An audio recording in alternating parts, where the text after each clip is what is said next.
आइए inter student, आपकी नई एक्सरसाइज स्टार्ट हुई थी चैप्टर अवकलन के अनुप्रयोग। तो मैंने बताया हुआ था कि अवकलन के अनुप्रयोग में हमें कम से कम 5 चीज़ें पढ़नी हैं।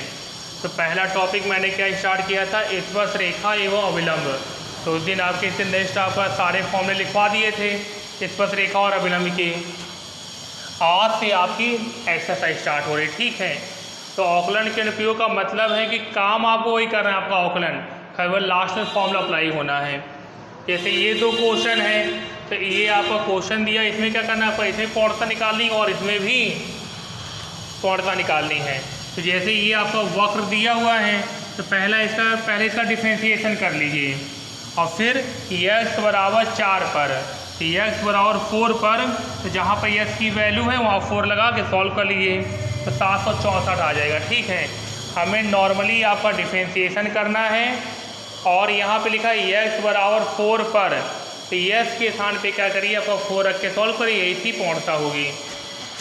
ऐसे सेम सवाल हैं, केवल यहाँ पे हल्का सा कंफ्यूज कर रहे हैं।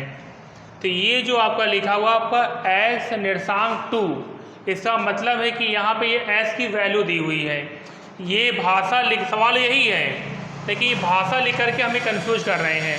तो x निर्देशांक का मतलब है कि s की वैल्यू दी है, y निर्देशांक लिखा था तो y की वैल्यू, ठीक। और सवाल 2 कॉपी आपका सेम लगेगा। तो इसका आंसर क्या है आपका 11।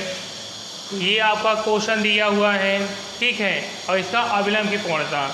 तो इस प्रकार का सवाल जो है ये आपका वेरी इंपॉर्टेंट है, पेपर में आता है। तो सबसे पहले क्या करिए, आपका पहला पार्ट लीजिए। तो पहले पार्ट से निकलेगा आपका dx अपॉन डी थीटा, और दूसरे y वाले से क्या निकलेगा आपका dy अपॉन डी थीटा। फिर हम निकालेंगे dy बाई dx। तो ये सारा काम मैंने अवकलन में पढ़ा हुआ है, वही किया आपका, ठीक है। ध्यान रखिएगा, थीटा और टी वाले जो सवाल होते हैं उसमें कभी आपको बिंदु दिया नहीं होता, बिंदु बन जाता है, ठीक है।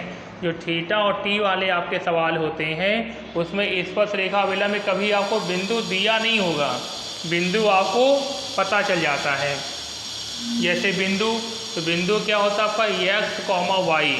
तो देखिए ये आपका x का मान है और ये y है, तो देखिए बिंदु पता है। बिंदु कभी आपको दिया नहीं होगा, बिंदु पता चल जाता है। देखिए x की वैल्यू ये है, y ये है, ठीक। तो dy बाई ds देखिए निकाल दिया, माइनस का tan थीटा, थीटा और π/4 पे रखा, -1 आ गया। अब अभिलंब की पूर्णता का फॉर्मूला पता होना चाहिए। तो क्या होता है आपका माइनस का 1 अपॉन करके होता है, वैल्यू रखिए आपका 1 आ जाएगा।